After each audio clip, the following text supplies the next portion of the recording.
I'm going to give this mic a try. Good. Works. Oh yeah. America's newest hip hop group. Rocky and Bullwinkle.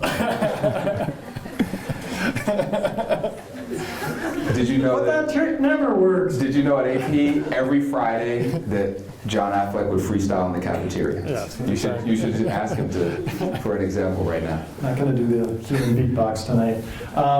Good evening, everybody. Welcome. And tonight we're very, very glad to have Jesse Washington, who is the AP's, the Associated Press's national writer on race and ethnicity.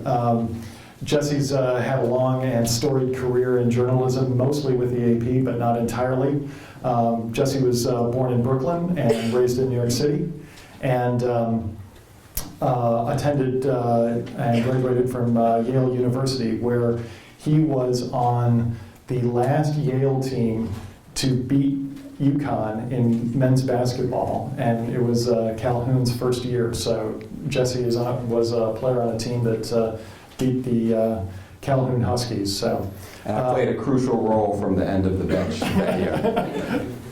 While he was in college, he started interning with the Poughkeepsie Journal in Dutchess County in New York, and worked on both the sports and news side. And when he came out, he got it in 1992. He got a job with the AP in Detroit, I believe, and pretty much a meteoric rise from there. At one time, he was the assistant bureau chief in New York, the New York City bureau, and from there left the AP for a while. He was the managing editor of Vibe magazine, and the editor-in-chief of a spinoff of Vibe, just all about the hip-hop industry, called Blaze. And A magazine was something you would buy in a store and read. It had paper. There's things to read in it. You should check it out. And when he came back to the AP, he was the entertainment editor for several years and did a bunch of cool things. While he was there, we experimented with not reporting on Paris Hilton for a week. He gained some attention by getting an obituary prep ready for Britney Spears when she was going through some tough times. And now he is, since 2008, he's been the AP's correspondent for race and ethnicity, writing about all sorts of stories in which he explores how America works out issues of race and ethnicity, and some of that is through sports. And Jesse's always had an interest in sports from his early days. That was his first internship job. He started his own magazine called Bounce. It was a really cool magazine about street basketball, and that was also very successful. So I'm going to let him take it for a while and talk to you all about some of the stories that he has been most interested in, where he's seen an intersection between race and American culture and sports. And then I'll ask him a couple of questions, and then we'll open it up to the floor, and hopefully you guys will give us some questions. So off you go. Thanks, John. I appreciate it. I'm really glad to be here because I always get as much out of this as I hope that I can give to you, learning from different perspectives and people and experiences. I'm an old guy right now, so I don't really understand, all of this newfangled stuff. So please, when I say something that doesn't make sense or that rubs you the wrong way, raise your hand, speak up, stop me, challenge me. I think that's how we all learn together. So this is a really interesting topic because race and sports have always been intertwined. I think that for the foreseeable future, based on the way society is going, they're always going to be very strongly connected. Sports is something that's supposed to exemplify the best of American values, sometimes the worst as well, but it's a part of the fabric of America. And race is always going to be a part of sports. It was the first area where black people were allowed full participation in America, and we're still working on all of these issues, and race and sports have always been intertwined throughout my career as well. So I thought that I would just start by naming a couple of stories that have always been interesting to me that I think exemplify this connection between race and sports, and all of which were relevant before and remain relevant today. The first one is the story of Jack Johnson. Anyone heard of him? Jack Johnson? Great. Jack Johnson was the first black heavyweight boxing champion of the world. He won the title in 1908. And there's a great documentary on Jack Johnson by Ken Burns called Unforgivable Blackness. And Ken Burns says accurately that Jack Johnson was the most famous and most notorious African American on the planet. So when he won the title, for years before that, they would not allow him to fight for it. Segregation was in place, and he basically was said, you cannot fight the white champ. Finally, he literally stalked these guys around the world, followed them, challenged them, embarrassed them, until he got a fight, he won, and now he's the champ. So this was cause for some consternation in American society. And the search began for a phrase that's now entered kind of the American lexicon, the Great White Hope. So basically, a cry went up in America and said, we need to find a white guy who can beat this guy. Now, part of the reason why Jack Johnson was so notorious was that he flaunted all of his supposed place in America, how he was supposed to behave, how he was supposed to act towards white people. He did not do that. He did the opposite. And so Jack Johnson flaunted an affinity for white women.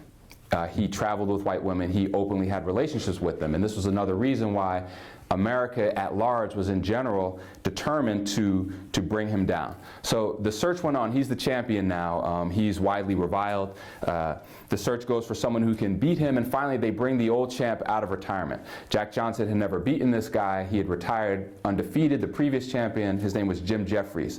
So he came out of retirement to fight Jack Johnson, which was the biggest sporting event ever up to this day. And the old champ lost. Jack Johnson won, which occasioned race riots across America in at least 25 cities. A half a dozen people were killed. So this is what a big deal it was, just to have a black heavyweight champion of the world. This is 100 years ago. So it's a long time, but then again, in the overall context of things, it's not so long. So then in 1912, finally they figured out a way to deal with Jack Johnson, and it was not in the ring. He was charged by federal authorities with violating the Mann Act. This is in 1912, which, quote, transporting women across state lines for immoral purposes. The woman who he was transporting across state lines, who he was traveling with, would later be his wife. But it was immoral because she was a white woman. So after this and that happens, he's eventually convicted and given a prison term. Clearly, this is related to trying to put him in his proper place. He flees the country, stays overseas for a few years, finally comes back, serves a prison term in Leavenworth. So what does all this have to do with right now? This is 100 years ago, right? Well, right now, Senator John McCain and Congressman Peter King have put forth a resolution to pardon Jack Johnson. He is, to this day, still has been convicted of a crime, and that is on his legacy and his tombstone. So they have asked Barack Obama, the first black president, to pardon Jack Johnson. Does anyone know what Obama's response has been? Anyone have an idea? Care to guess? That is his response. Nothing. Obama has not said yes. Seems like it's kind of a no-brainer.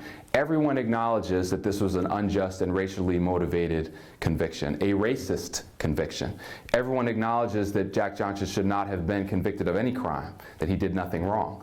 And so the first black president is asked to pardon him, and for whatever reason, he feels that he cannot do that.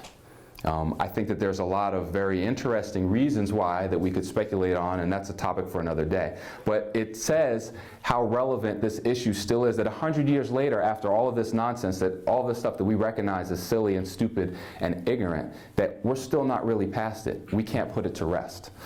So that's one story that I still think is quite relevant.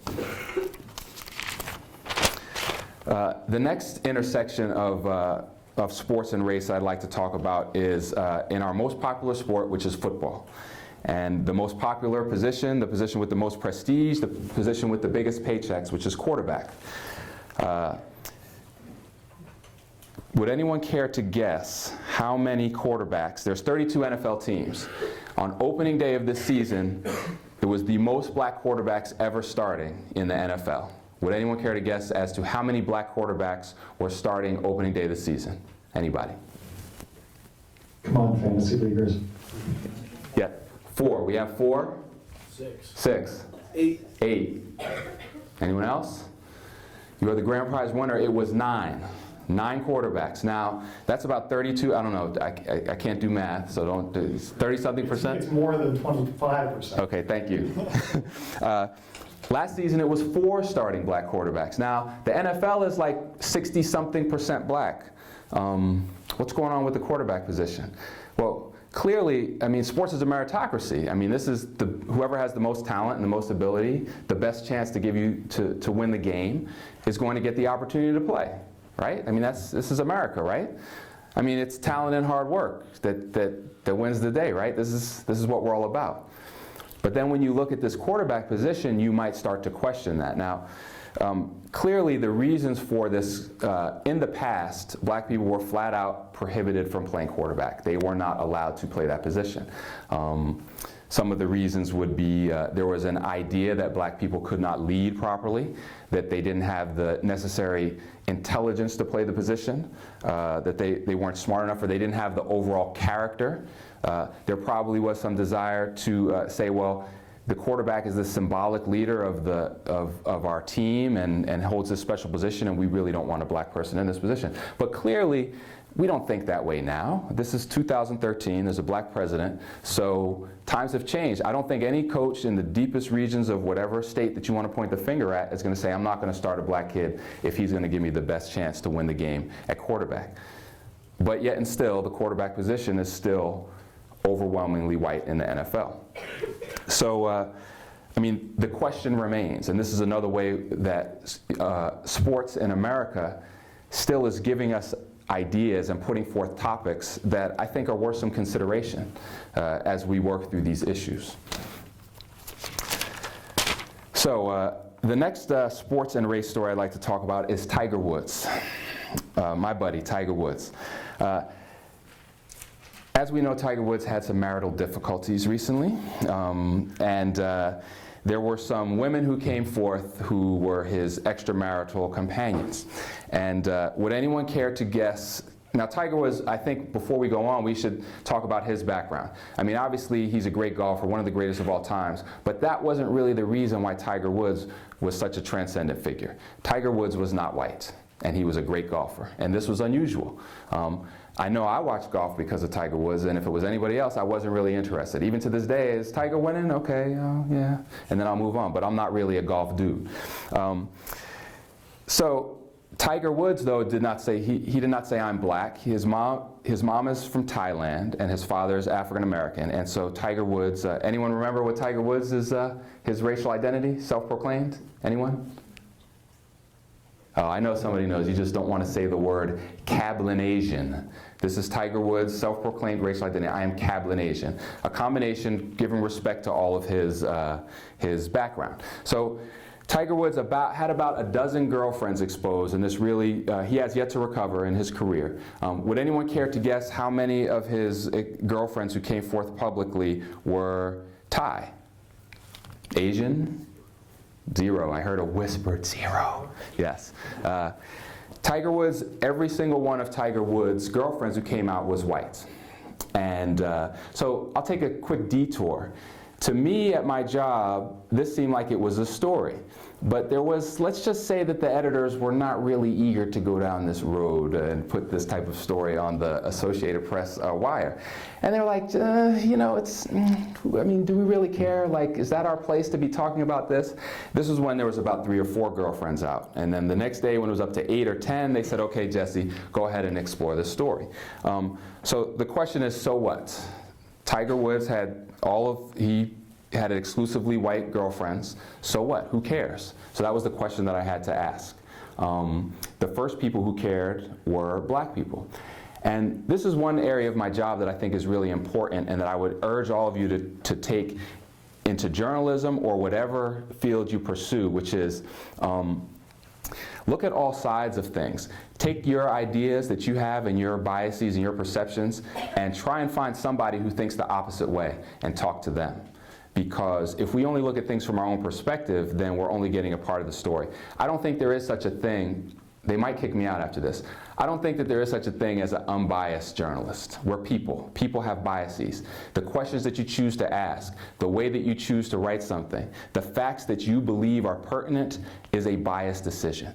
And so the only way that we can avoid having slanted presentations of this information, whether it be in journalism or a law case or whatever profession you're in, is to really try and be fair. Yes, we are biased, but let's try and be fair. So I said, in order to be fair, in this story about Tiger Woods, I have to say, black folks have a problem with brothers, sometimes, who choose white women. Now, my mom is white.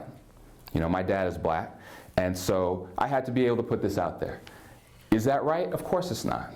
We're all people. But this is a fact. Let's deal with it. So we went down this road and in this story, and I mean, I think that you have Tiger Woods having this issue. There was a blowback, a resistance to Tiger Woods in the black community due to his choice of companions. Let's examine that. Let's call it what it is.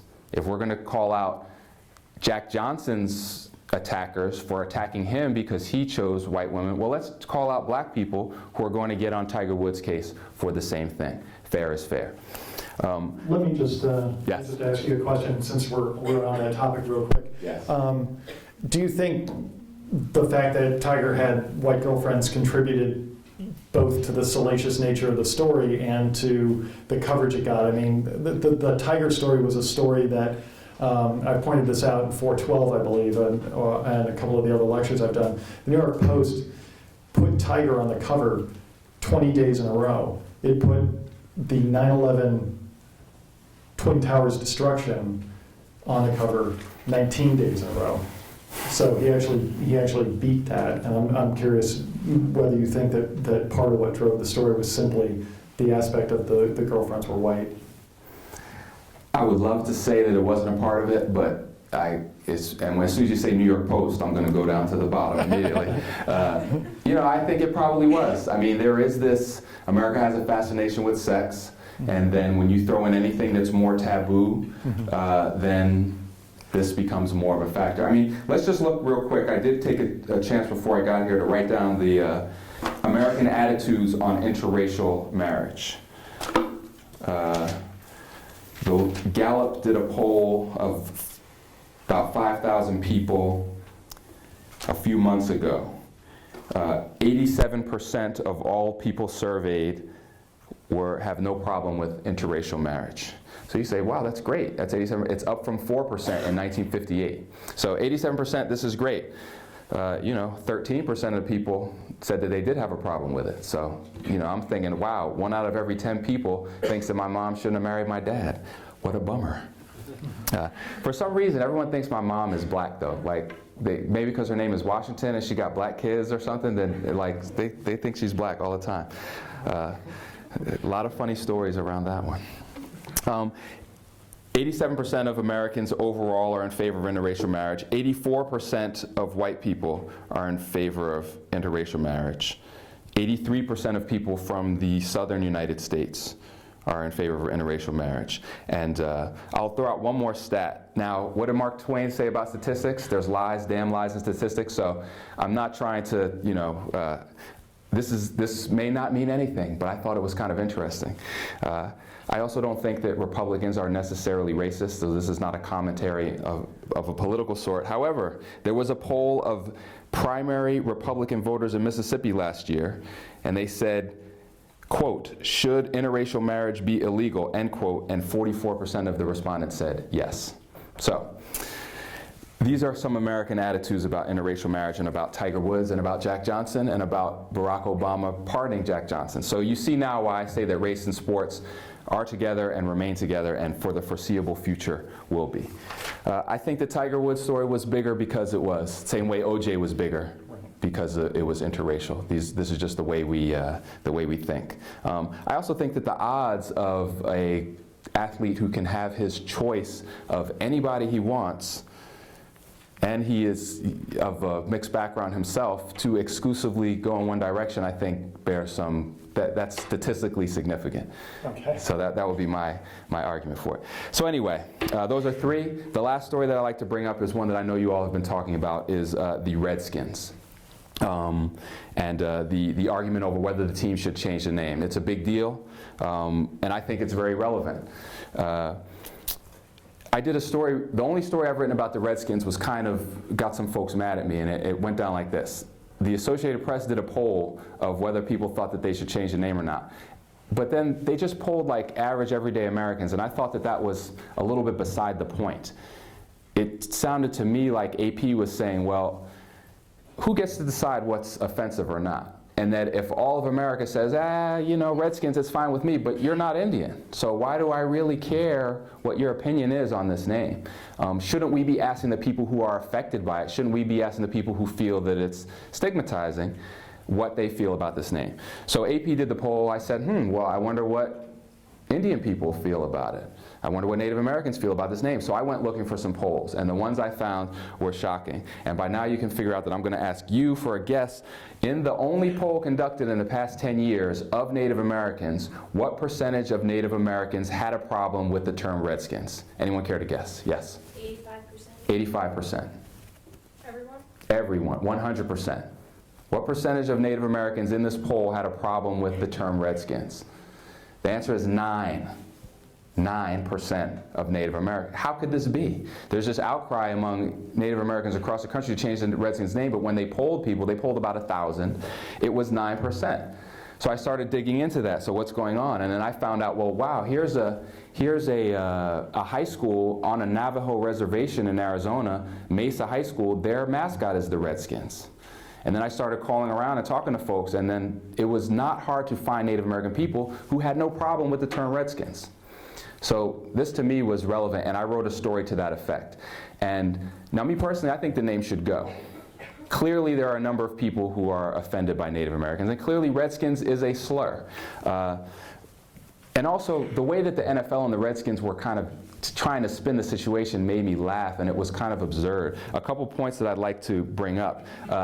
The NFL kept saying, well, this is honoring Redskins, and the name was chosen because of a proud people, and we want to honor them. Well, the original owner of the Redskins was a notorious racist who was the last NFL team to hire any black players. And this owner only signed a black player when the league threatened to kick them out of their stadium if they did not sign a guy. When the guy died, he left all of his millions to a foundation, and in the language of the foundation was, no money whatsoever shall be spent to promulgate the integration of the races. So this is a racist who started the Redskins, but the name is supposed to honor them. The other thing that the NFL and Goodell, Commissioner Goodell, said was that, well, the name was to honor the first coach of the Redskins, who was a Native American.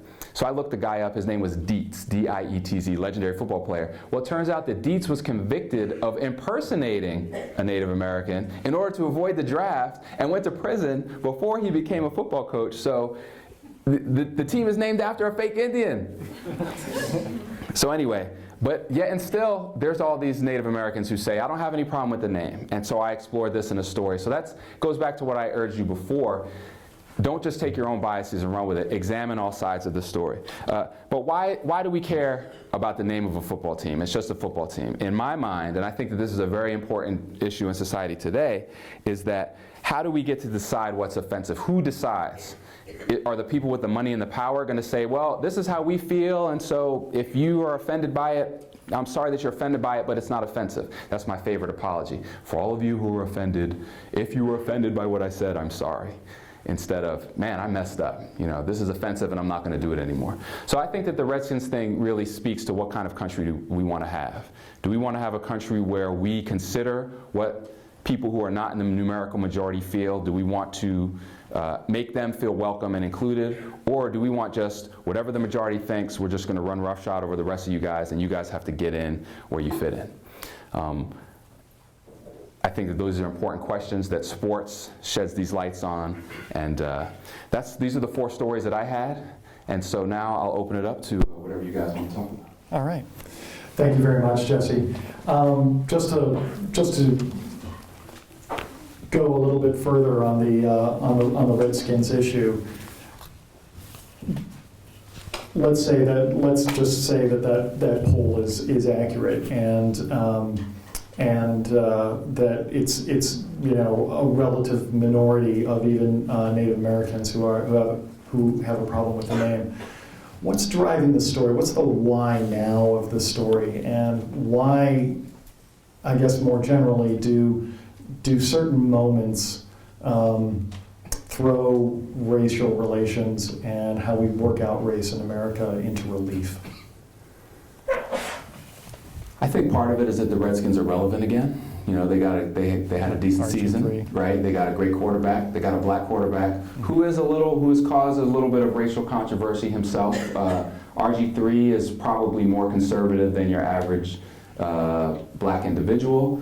He made some waves when he said, he comes up from a military background. The military is very meritocracy based, and so his parents taught him that color is not important. This is something that rubs a lot of black people the wrong way. Anytime you throw the word colorblind out in a black context, sometimes folks get upset.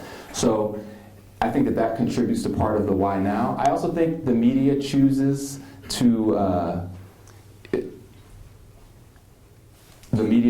what stories to focus on, and then there's sometimes a cause something that will seem righteous, and they will put a lot of focus on that. There are plenty of other more pressing crises right now than the name of the Washington Redskins. There's poor people out there, there's people who can't eat, there's people who can't read, there's people who got no jobs, and we have columnists, spending a lot of time on the name of the team.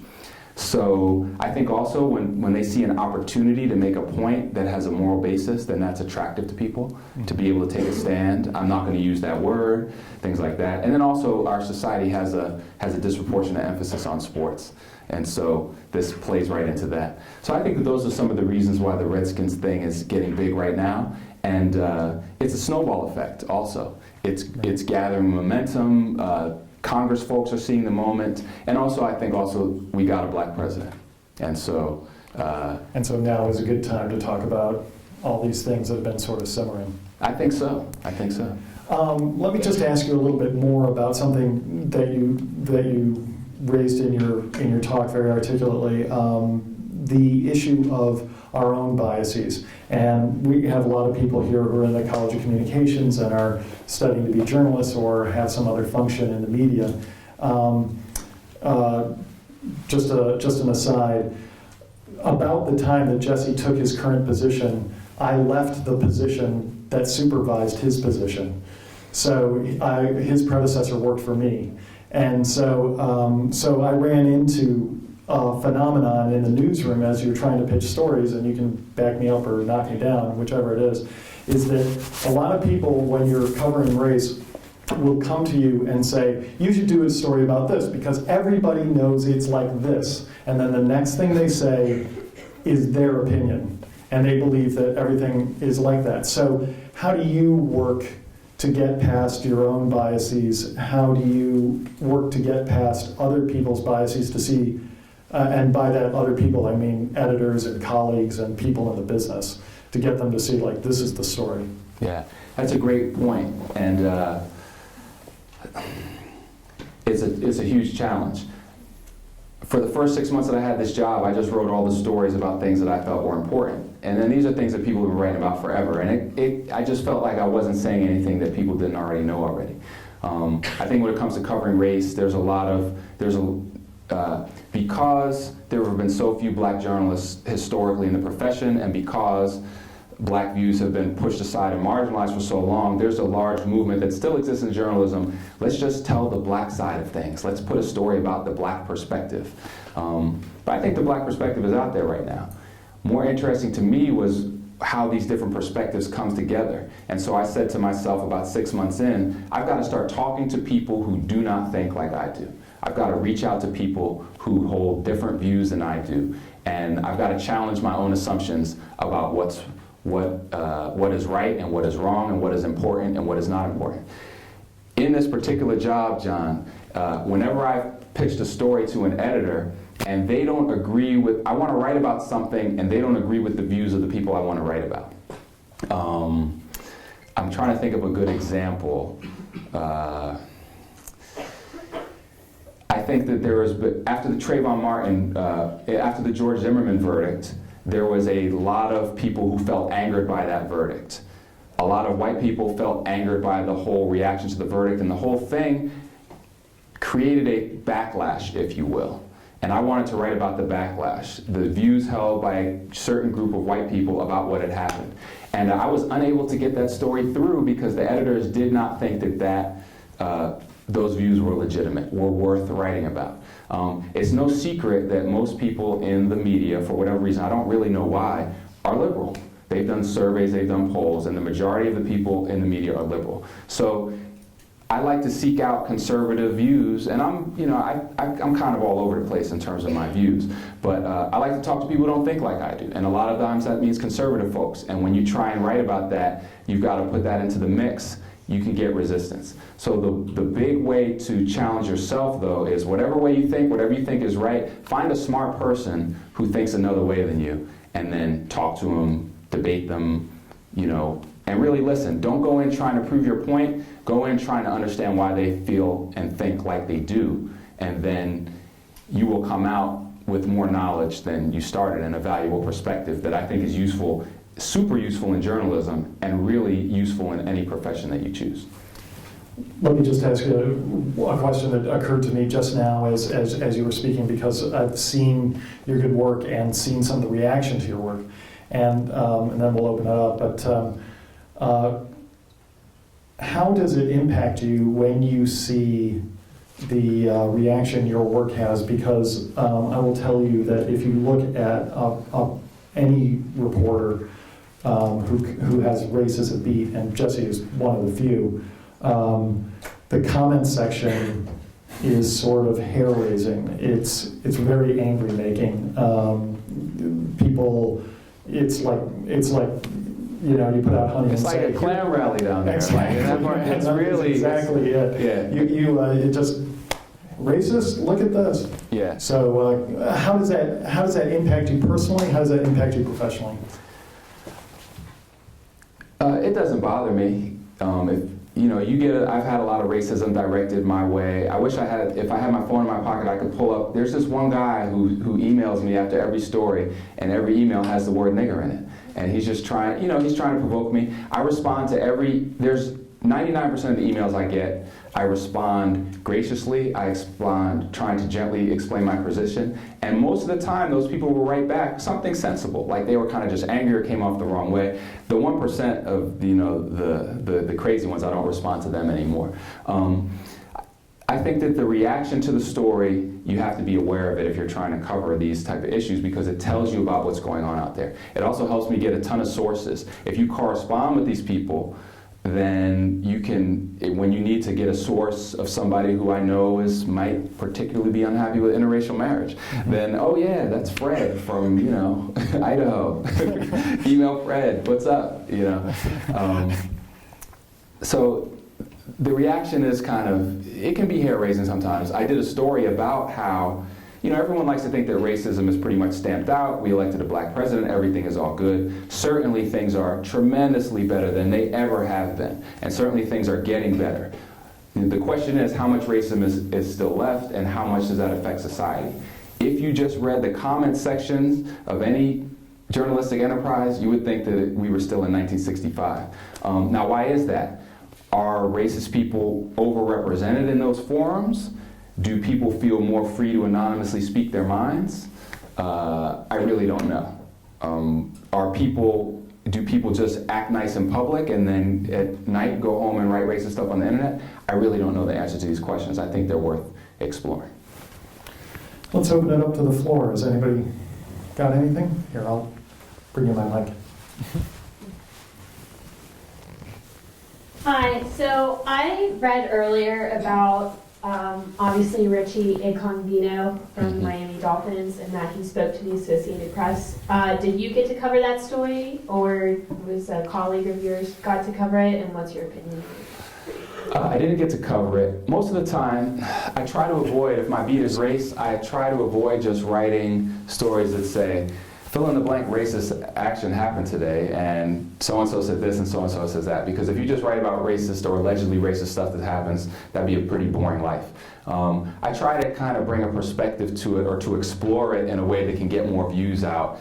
I don't think we're ever going to resolve these things, but if you can put a number of different views out that will help, then that's what I try to do. So I haven't written about Richie Incognito. Love the name though, Richie Incognito. He sounds like the next rapper or something like that. You know, what do I think about it?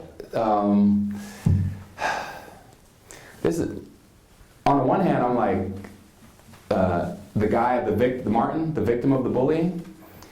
He seems a little soft. Like, dude, you know, like, man up. You play next to this guy, his locker's right there, step to him and be like, you know, be quiet, or, you know, kill that. That may be making light of bullying situations, and that, you know, even a 300-pound offensive lineman can get bullied. You know, I think that there is, the first thing I thought of with that story was, there is this tendency to say race is not an issue anymore. We're fine, black people, you got your president, you got your 9 NFL quarterbacks, you know, everything is all good. But I don't think that that is really the case. I think that whatever percentage of the remnants are left, we have to deal with it. And so Richie Incognito seems to be a remnant. An NFL locker room is probably a strange place also in terms of the racial dynamics. You know, as a former athlete, I know that the interplay between teammates, and also black people like to use the N-word, so then white people, and if you're in a team, then they might feel that they can use it.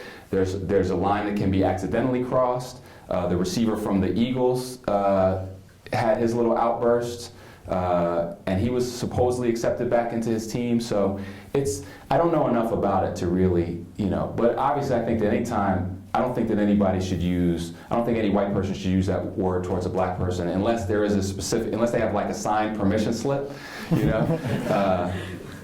And I really don't think, you know, as someone who grew up around the word, whose father used the word all the time, and who for much of my career, particularly when I was covering rap, used it with abandon. But now as a father and as a responsible adult, I feel like if I'm telling you you can't use it, then really I can't run around and use it either. Now, I had to have a couple conversations about my 14-year-old son and Twitter and this word and that kind of thing, but Dad, it's our word. Okay, you know. So I get that. But still, I think that you have to see beyond that. So I think it's a really interesting story. I would like to know more about exactly what this guy said and how he said it.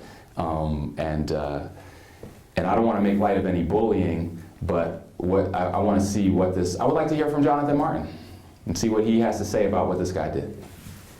I'll just throw in that I think it speaks to a larger issue for the NFL, which is the NFL behavior issue, 42 arrests since January, and the NFL is kind of wants to have it both ways, I feel a little bit, like in this whole issue, which is, you know, the shield. Everybody in the NFL talks about the shield. The shield is red, white, and blue. It looks like the flag. They wrap themselves in, you know, very American values and, you know, breast cancer awareness and all this stuff. And at the same time, they're telling their players to be really tough guys. And, you know, the game is tough. That's a reality. And so it's almost a built-in conflict in the game that some of the behavior that it encourages is. Yeah, absolutely. And they're driven by money and not righteousness, which is the problem. On that arrest figure, though, I've seen comparisons between the percentage of NFL players arrested versus the percentage of men in the NFL age range arrested in society at large. The NFL may have a lower arrest rate. Yeah, it's tricky because they do, but then that arrest range doesn't take into account college education. So, anyway. College football players are college educated? Well, at Penn State they are. Okay. How often do you feel like the media takes something and blows it out of proportion, specifically with All the time.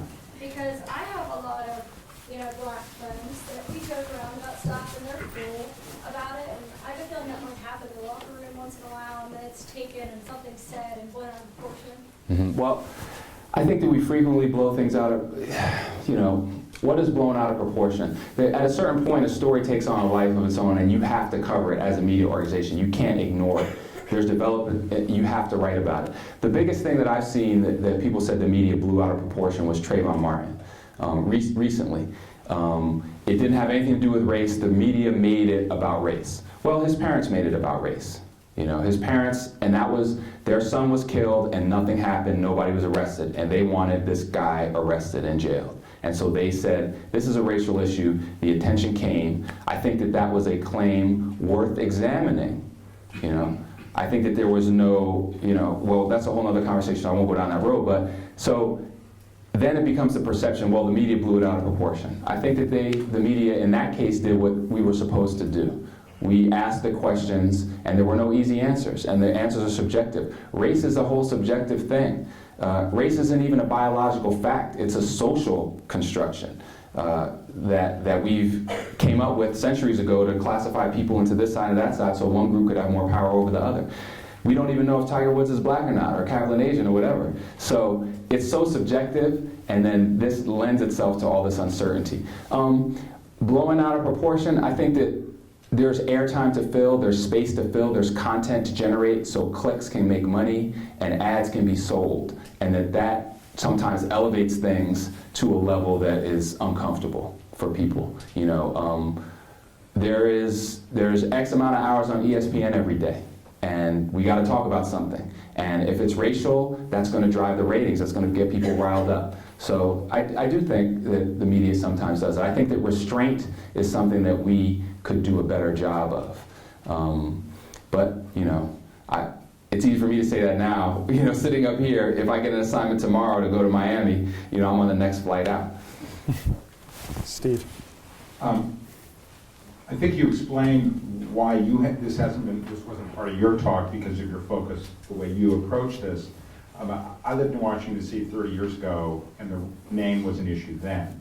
And the debate then, at least in the newspaper and the media, was, on the one hand, how can a city that's 70% black, where the huge, at that time, and I assume it's continued, a huge percentage of the fan base are African American, tolerate this, and if black Redskin fans just started objecting and started saying we're not going to support sponsors of the Redskins, the name would be changed tomorrow. And then the pushback from that is, why is it black people's responsibility to do this? If I like the team and I grew up and I don't want to get a new sweatshirt, why should I have to be the one to be politically correct? That was the debate 30 years ago. And so what is your perception of that dynamic today that you're talking, it just seems to me that the issue of the Cleveland Indians and that chief and the particular symbol in a city that's about 15% black or the metropolitan area is very different than with the Redskins. And you talk about the symbol. Walk around Washington D.C. and just see how many black people are wearing Redskins logos with the Redskin insignia and things like that. And so anyway, so your thoughts on what the black attitude in Washington, D.C. among black District of Columbia is what they call is, and how you think that role ought to play in the discussion. Yeah, I think you have D.C. is a pretty stratified city. So up in Northwest, you've got people who have time to think about these issues and are marching for justice and are concerned with social issues. And then in Southeast, you've got people who are worried about how they're going to eat. And if you're worried about how you're going to eat, then Redskins or not, then you're not really that much worried about it. So I think that the level of involvement in that issue can vary across, largely by class. Also, these are you're talking about black people. A lot of black people use the N-word all the time. So is that going to affect your attitude on use of this name, Redskins? And finally, I think that D.C. is a black city, but what kind of power have black people wielded in D.C.? What type of, your average fan, what type of power do they feel they have? If they raise their voice, do they feel that they will be heard? And I don't know that that's the case. So if I can't even raise my voice enough to get a good education for my kids, why am I going to bother worrying about what the Redskins are called? And then finally, all the people who run the show in and around D.C., the team, anything that has to do with D.C., are usually not those folks who are going to, rise up and agitate for these things. I think it's significant that Obama weighed in I thought that was very significant. And he has a way of leading opinion on things, and so now that might wake up the black fan base more so. There's been a remarkable shift in black public opinion on gay marriage since Obama came out in favor of it. Before, black people were much more likely than almost every other segment of society to say, we are opposed to gay marriage. Since Obama came out, the polls have shown a really remarkable shift in attitude, so black folks are much more accepting. So maybe he'll wake them up. Who knows? Jake. So obviously race is a big thing in your life and it has been. Just at what point throughout your career did you feel, first of all, comfortable to be able to talk about it in such a large forum for the whole world to see and kind of feel qualified to do that? The qualified question is really interesting. I think what qualifies you is not a particular experience. I think that there could be white people who do this job just as well as I can. What qualifies you, I think, is a particular skill and sensitivity and fairness that's necessary in this beat to recognize that there is no truth. There's my truth, there's her truth, there's your truth, and it could all be different because race is so subjective. That's the qualification aspect of it. I think it does take someone of perception and the willingness to step outside their own comfort zones. Otherwise, you have stories that are only from one perspective. And race in America is not about one perspective right now. It should not be about one perspective. When I felt comfortable, I'm still not really comfortable with it, to be honest with you, but you just learn to kind of bite that down and keep on going. Because no matter what, somebody's going to be angry at what you write. And actually, I've come to become proud of that. Like, I've written stories that my AP colleagues have been my black AP colleagues, the Barack Obama voters, liberals, they hate these stories. The one that I can remember now, and I was trying to remember one before that challenged the status quo that people didn't like, but here goes me with my guesses again. Would anyone like to guess the percentage of black children in America right now born to parents who are not married? Percentage of black children who are born to parents who are not married. Anyone care to guess? A guess? I know the answer because I read the story. Right. 60. 37. 72. 72% of black children born right now, their parents are not married. This is a big deal. This is a very big deal. I wanted to write about this number. I said, how am I going to do this? And I said, well, I'm going to go to a black doctor's office who treats black patients and delivers black babies, and I'm going to sit in her office and talk to people who come through. And the story is going to be focused on women. And I received several of my colleagues, black female colleagues and black colleagues in general, took the opportunity to approach me. I didn't appreciate that story, I didn't like it, I thought it was off base. The black woman editor of the Cleveland Plain Dealer sent an email to my boss's boss, saying this story was terrible. A lot of other people really liked it. I thought it was fair. My wife, a black woman, gave it the thumbs up, so I was cool with that. So I think that you're never really comfortable. And then I write other stories that have people, conservative people up in arms saying I'm just another one of these liberal people out to, prop up Obama. So I think being uncomfortable is a good thing. If you are uncomfortable in a job, that means that you're hitting the right notes. Based on your stance on the Washington Redskins and how you think that the mascot title should be changed, do you feel the same way about us then? Because the Nittany Lion is, Nittany is Native American as well. I think there's levels with the Native American thing, right?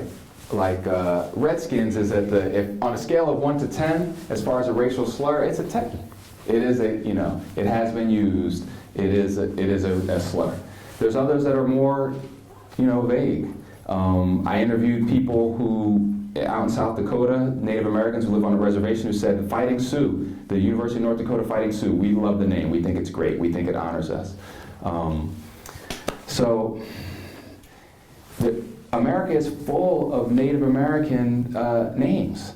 I live in Sewickley, Pennsylvania. Sewickley is a Native American name. I grew up in Poughkeepsie, New York, Native American. Half a dozen states, all over the place. So we've got all of this Native American stuff in all of our names. I don't think that we can strip it all out just like that. Have any Native Americans voiced objection to the Nittany name? Not that I'm aware of. Right. So to me, that's a good gauge. When people start hollering, then listen, hear them out, gauge what percentage of the population it is. You know, one of my buddies, when I've been debating him, talking about seeking people out who disagree with me, about the Redskins name, he's like, okay, so what about the Fighting Irish? What about the this? You know, what about the this name? Is it offensive to blacksmiths or whatever? I'm like, dude, you don't have blacksmiths marching and picketing, you know? So when they do, then call me. So when they do, then call me.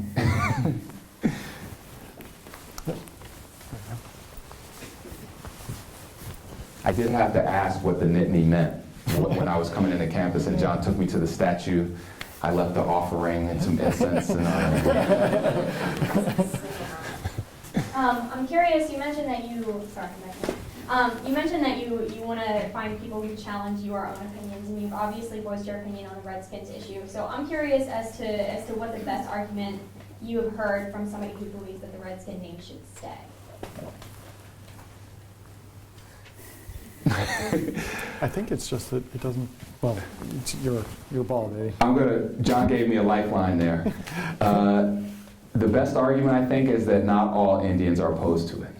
That's the best argument. But I don't think that's a good argument, because clearly there is a sizable percentage that hate it. You know, let's respect that. You know, let's respect that. In covering race, you see a lot of times there's all this stuff, well, is this racist or not? And that's an easy way to shout somebody down, and this accusation is used a lot. That's racist, that's racist. Sometimes, in my opinion, it's overblown. Sometimes people are too sensitive to something being racist, or maybe it was an accident, somebody did it out of ignorance. True story, I was in the 3rd grade, and we rented this little house from somebody, and I was out one day with a spray can in my hand and took it upon myself to spray paint a tree. I chose a swastika. I had no idea what it meant. I didn't know it was Nazi anything. My grandparents are Jewish. My great-grandparents came here from Europe, you know, and during war, but I had no idea what this was. I spray painted it on the tree of a Jewish family. Clearly a horrendously offensive and ignorant thing to do. But I didn't know, you know, and I sure found out after that, you can bet that. So when somebody says something or does something that's unintentionally, are we going to try and cost them their career and their job or drum them out of something? If somebody's honestly exploring some sort of intellectual question, if somebody says, well, the NFL is 60% black. Are black people really naturally better athletes?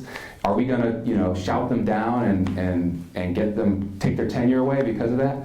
So to me, these are the ways that you have to evaluate it. So I think that even though many Indians have no problem with the name, a lot of them clearly do. In the dictionary, it says it's a racial epithet. So to me, that's enough. Does anyone here know what the name of the Washington Wizards was before they were the Washington Wizards? Bullets. The Bullets, right? The Bullets. But they were like, yo, this is DC, it's the murder capital, we got all these black people killing each other up. We can't have a team named the Bullets. And they did it, and they're fine, you know? I think also, just to some degree, the Redskins issue speaks to a larger issue in race relations, which is, at what point is 10 people being upset enough? Is 100? Is 1,000? What's the line? And I think some of that is what we're struggling with. Yeah, and it's very hard to measure Native Americans on anything because they're so diffuse, and also, so there's 2 ways that you can be a Native American. Number 1 is to be a member of a federally recognized tribe. There are 466 federally recognized tribes, and those people you have to be officially enrolled, and they have about 2.5 million people who are officially enrolled. So they are Native American. Then when the census calls you up every 10 years, you could say, I'm Native American. There's 5 million people of those. So there's 2.5 million people out there who are not federally recognized, but who have some relative or who do consider themselves Native American. So to measure these people is quite difficult. In polls, it's really expensive and almost impossible. The criticism of the poll that I mentioned earlier, the 9% poll, was that, well, those people who are responding to that, they're not officially in a tribe, they're not culturally Indian, they're fake Indian, like the Clarence Thomas of Indians or something like that. I mean, that's the argument that's being made. I think Clarence Thomas is black. He's got a son named Jamal that's black enough for me. So it's hard to measure the Indians, and that's one reason why it's the issue is so wishy-washy. And then there's millions and millions of dollars at stake, and it's an iconic team, and Right. you know. All NFL teams have national followings. Washington's won 3 Super Bowls, so. Yeah. To what extent do you think sports mirrors our racial attitudes or leads it? In other words, you know, put it in a practical way. Did Jackie Robinson lead America to a new thing, or was that just, it was time and so that's what happened? I mean, that's kind of a bogus example, but you see the No, I think they lead it. I think Jackie Robinson clearly led it. Baseball was not ready for Jackie Robinson. Right. The fans in Cincinnati were not ready for Jackie Robinson. So a lot of ways I think that they lead it. And also a lot of racial progress just comes from getting to know people and oh, they're just a regular person. You don't have, you're not crazy, you don't do drive-bys on the weekend for fun, you're just a regular person. And so when you see athletes, you can relate to them, you find out more about them, and then it just becomes more familiar to you. Although I think that the sports has kind of had a few detrimental effects because you get stereotyped as the athlete, and so, oh, well, of course, yeah. And a very common, the football cliche is the white quarterback is a good game manager, but he's not as athletic as RG3. right, he's not running, he can't scramble, Right. Although Steve Young was one of the first and best scrambling quarterbacks. So it is, and the way, all right, so me as a ball player, I've always, wherever I go, no matter how I'm dressed, if I'm dressed like this, someone is going to ask me, do you play basketball? Are you a basketball player? Now I'm 6'4". It's not like I'm 7 feet tall. I'm 6'4". I'm kind of slim. I got long arms. So it kind of annoys me for a long time. Why are you asking me if I'm, because the odds are more likely that I, am a lawyer, or there's only 300 guys in the NBA. I'm not one of them. So I've always been irked like this. So one of the people who I chose who doesn't think like me is one of my email pen pals. This is a very conservative guy from South Carolina who emailed me outraged about one of my stories. We've been talking for years, and we were talking about this one day. He's like, man, you just need to get over it. That's a compliment that they think, and we argued about it for a long time. And it still kind of, it annoys me. So 2 years ago, I had an opportunity to go to visit the White House because they invite reporters there who write about Obama for the Christmas party. And I took my son with me. He's 14. He also likes to play basketball. You get to go and get your picture taken and have a few words with the president. So we walk up to, and we meet them, and Barack Obama says to my son, hey, how you doing there? Nice to meet you. Cool name you got. You and your dad look like basketball players. You guys play basketball? And I was like, yeah, that's right, we do. Yeah, that's right, we do. And then I was like, wow, so I'm not mad when Obama thinks I'm a ball player, but when she thinks that, so it's funny the way the sports can create these, can pull you forward, it can push you sideways, it can take you back. I think that overall, though, it's helped a lot, and it's helped to move us forward and to get America into a better place. That's great. Any other questions? Yeah, Jesse, let me ask about the NCAA sports, particularly football and basketball. The NCAA makes millions upon millions of dollars for that. A lot of their players are minority. A lot of those who are minority come from poor homes, impoverished homes. Do you think that they're getting a good deal in the way of an education, or do you think that they're being exploited, which is another argument that has already led to a lawsuit on the issue? Yeah, that's an excellent question. Students in general, particularly young Black and Latino students, don't value an education. How much does it cost to go to Penn State for a year, room and board? Excuse me? About $30,000. Okay, so number one, the scholarship should be 4 years. This whole 1 year and I'm going to renew you every year, that has to go. So if it's a 4-year scholarship, that's $120,000 that you got. I think that's a pretty fair trade as someone who values education. But these kids, most of these athletes, and forgive me if any athletes are in here or if you are true student athletes, but it's an opportunity for you to get a free college education at some very fine universities. Hit them with a little stipend off of that, enough so that you can keep gas in your car. I mean, you do. Playing Division I athletics at a high level is a 30, 40-hour-a-week job. So you don't have time to have a part-time job over here. Give them the spending money that they need. Have a team gas pump so you can put gas in your car or whatever. But the whole thing about being exploited, to me, it gives short shrift to the value of the education. With education, you can do everything. That's the key to every manner of success in life. And if you are being allowed to go to school for free to do that. Now, the schools don't ensure that the kids graduate. A lot of the kids don't go with the intent of graduating. Too many of them do not graduate.